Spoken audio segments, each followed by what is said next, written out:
Welcome to free awareness classes on Indian Constitution conducted by Tharananellur Educational and Cultural Society through Irinjalakuda Vivekananda Civil Service Academy's YouTube channel every day at 7 p.m. This is me, Mahesh MR. All of you please subscribe our YouTube channel, and if you are interested, like it, share it. Today we are going to discuss about Article 1 of Indian Constitution. What Article 1 says? Article 1 says India, that is Bharat, shall be a union of states.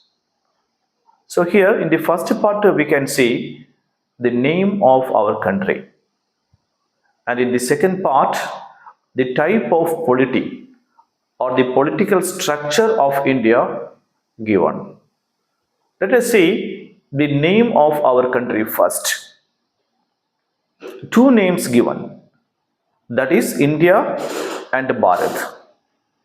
See, the traditional name of our country, that is Bharat, and the modern name of our country, that is India. Both the names given in this first article. Why these two names? See, in the Constituent Assembly of India, when at the time of the making of Indian Constitution, there had a debate about this issue. Some of the members said it is better to use our traditional name, Bharat. But some other members argued that we have to use the modern name India. So, in the Constituent Assembly, they could not make a unanimous opinion. Finally, to satisfy both the sections, the Constituent Assembly decided to opt both the names. In such a way, both the names incorporated into the first article of Indian Constitution. See the second part of this article, that it says the type of polity existing in India. Here you see, even though India is a federation, it is not a true federation. It is not a true federation. Why it is not a true federation? Because if it is a true federation, the states and the center should be united on the basis of an agreement, like that of USA. In USA, there we have a true federation. There all the 50 states are united together on the basis of an agreement. That's why US is called the United States of America. But in India, states are united not on the basis of an agreement. That's why they can't leave the country when they wish. In USA, each state has their own constitution, their own national flag. But in India, we have only one constitution for the entire country. States have no separate constitution. States have no separate flag. That's why we adopted Union of States. So here, which means three types of territories we can see in India. First one, the states. Okay. In a federation, both the central government and the state governments sharing the power. Federation means the division of power between center and the states. Okay. So here we have the first type of territory, that is states. And the second one, union territories, that is directly administered by the central government.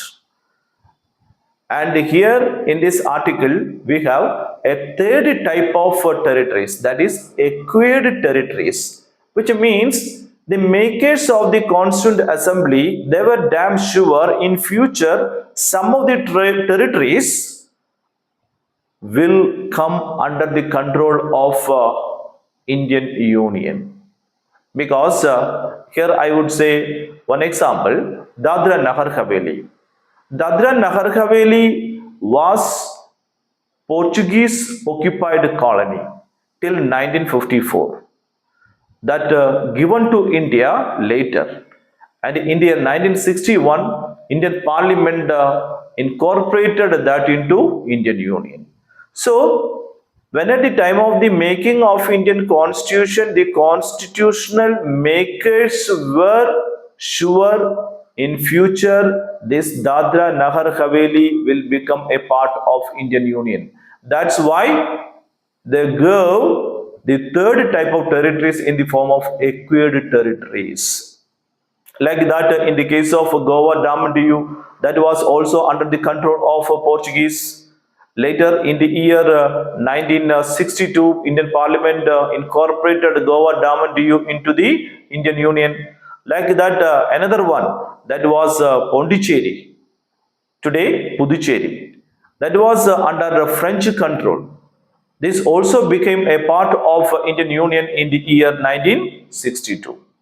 And finally, in the year 1975, Sikkim also became a part of Indian Union. So these regions, these territories, at the time of the making of Indian Constitution were not a part of India. But the makers of the Constitution were damn sure these regions will become part of Indian Union in future.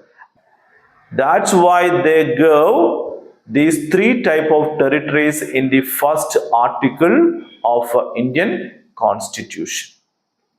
So I think you could understand Article 1 of Indian Constitution clearly.